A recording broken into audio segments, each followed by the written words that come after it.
Assalamualaikum warahmatullahi wabarakatuh. Perkenalkan, nama saya Rianti Wahyuni. Di sini saya akan menjelaskan materi terkait teknik formulasi pembuatan pakan. Masuk ke materi yang pertama, pakan buatan atau biasa disebut dengan pelet.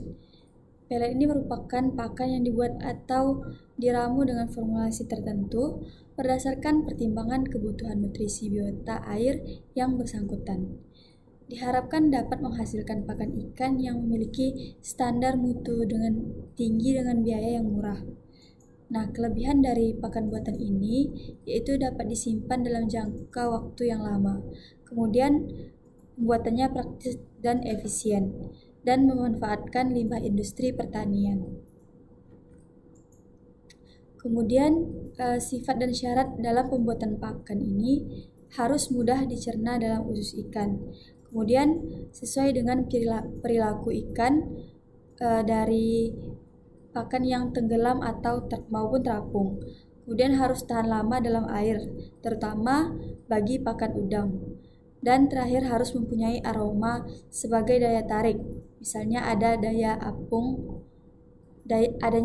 tepung ikan. Kemudian adanya teknik produksi pakan. Nah, teknik produksi pakan ini dimulai dari dilihat dari parameter dari daya ikat pakan, terapung atau tenggelamnya. Kemudian stabilitas dalam air, debu di pakan, ketercernaan nutrisi, model operasional dan biaya produksinya.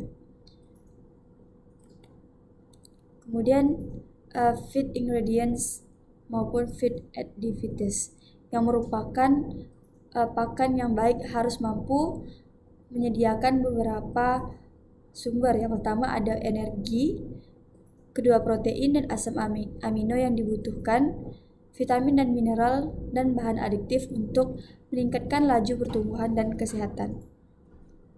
Bahan baku pakan atau disebut dengan feed ingredients merupakan bagian dari sebuah campuran yang digunakan untuk membuat pakan.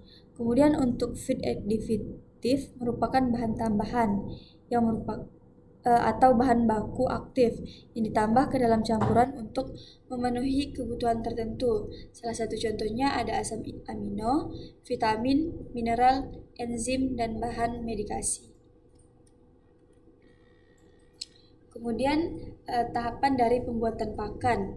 Yang pertama kita harus mengetahui apa kebutuhan nutrisi spesifik bagi ikan yang akan dibudidayakan, yaitu tergantung jenis dan ukuran ikan, karakter ikan dari karnivora, omnivora, atau herbivora.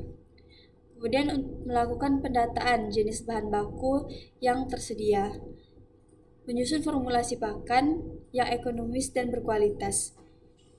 Kemudian melakukan proses pencetakan pakan. Nah, beberapa bentuk pakan disesuaikan dengan tipe pembuatannya. Yang pertama ada powder, yaitu pakan bagi larva dan benih. Kemudian ada crumble, tipe pakan buatan bagi benih. Dan garnule, yaitu bagi benih juga. Butiran, yaitu ikan remaja dan dewasa. Untuk pemilihan bahan baku untuk pembuatan pakan itu dengan mengetahui komposisi nutrisi bahan baku yang digunakan. Kemudian dapat menentukan sumber protein dari hewani maupun nabati yang digunakan terkait dengan kualitas dan nilai ekonomis pakan. Sehingga dapat menentukan sumber lemaknya dari hewan atau nabati terkait dengan kualitas dan nilai ekonomis pakan.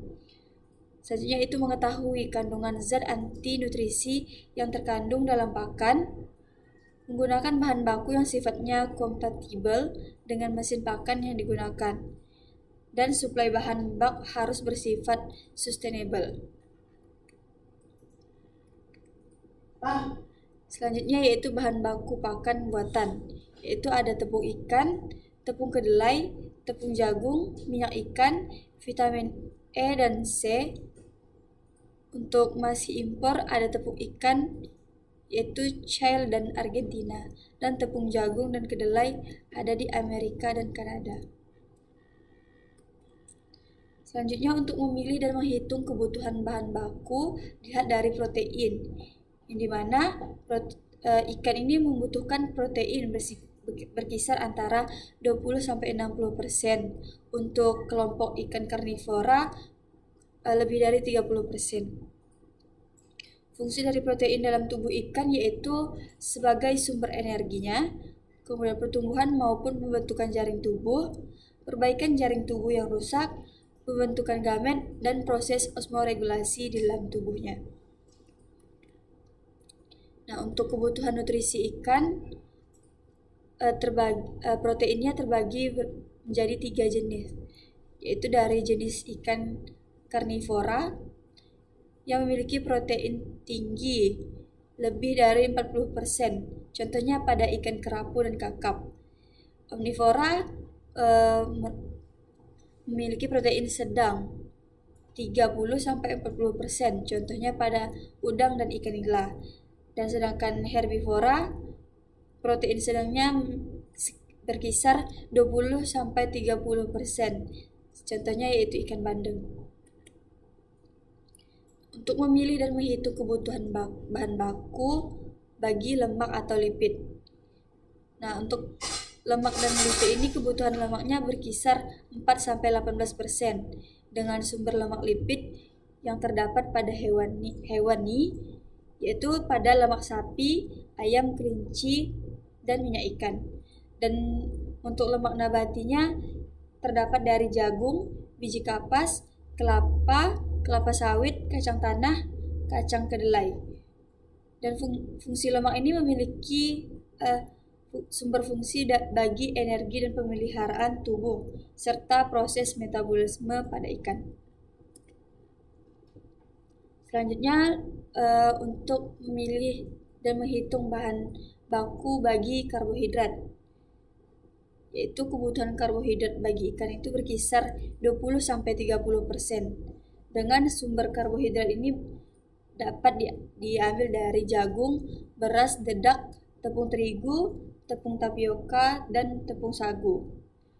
Kandungan serat untuk karbohidrat kasar itu lebih kecil dari 8%, yaitu dengan menambah struktur pelet, dan lebih besar dari 8% itu berfungsi untuk mengurangi kualitas pelet. Nah, karbohidrat ini berfungsi sebagai penghemat penggunaan protein, sebagai sumber energi, dan sebagai bahan makan nabati. Selanjutnya itu untuk pemilihan vitamin dan mineral.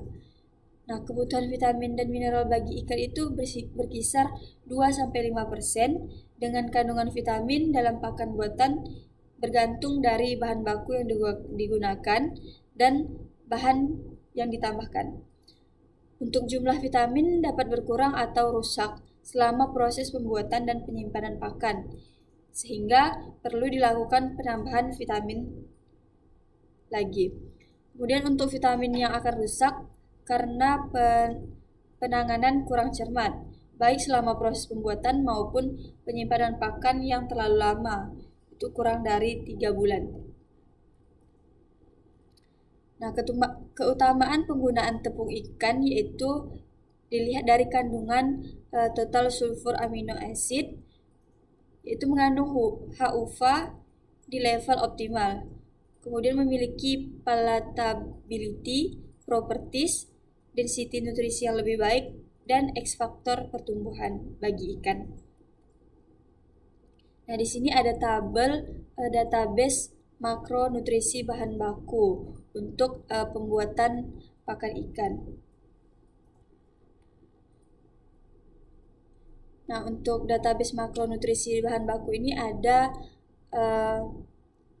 beberapa jumlah protein, asam amino, dan alaninnya.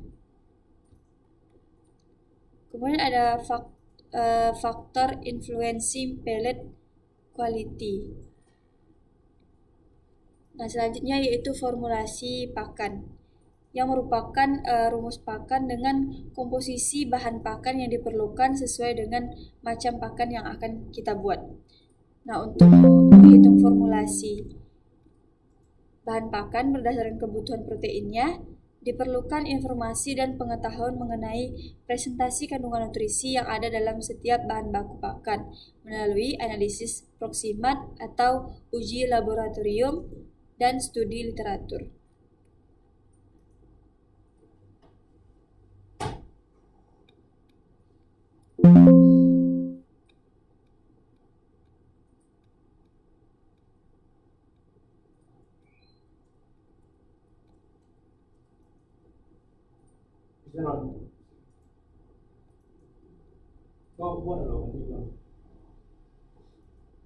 Kemudian untuk metode menyusun formulasi pakan itu ada 4. Yang pertama ada metode Poisson square, kemudian metode trial and error, metode aljabar, dan metode linear programming atau Excel. Nah, untuk metode trial and error ini yaitu cara ini dengan relatif mudah bila bahan pakan yang digunakan tidak banyak jenisnya. Kemudian ketepatan penyusunan pakan dengan spesifikasi atau batasan yang banyak dan dapat mempertimbangkan harga minimum yang sulit dilakukan. Kemudian memerlukan tabel komposisi zat makanan, tabel kebutuhan zat makanan, dan tabel batasan penggunaan bahan pakan. Nah, di sini ada contoh soal dalam penyusunan pakan ayam.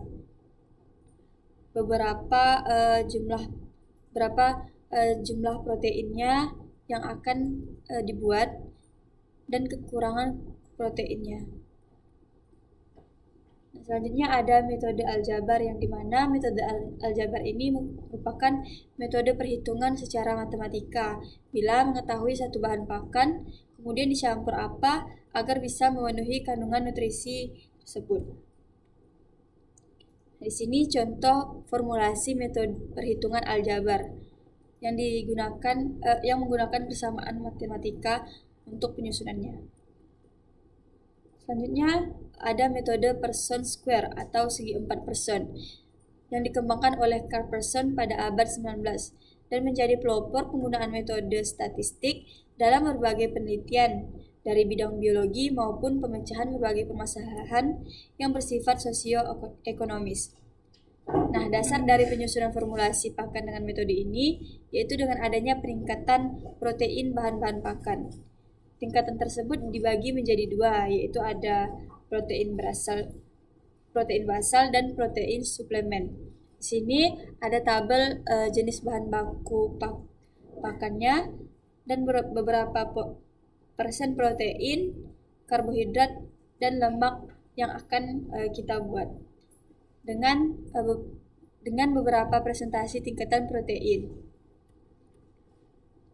Nah, untuk metode Poisson square yaitu terbagi menjadi 2. Ada protein basal yang merupakan semua bahan baku pakan baik nabati dan hewani maupun limbah industri yang memiliki kandungan protein kurang dari 20%.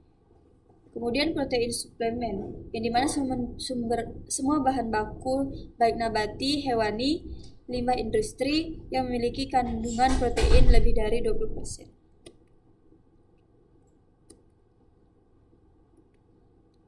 Ini jawaban soal-soal dari contoh soal beberapa metode. Sekian materi yang dapat saya sampaikan mengenai pembuatan pakan pada ikan. Saya akhiri, wassalamualaikum warahmatullahi wabarakatuh.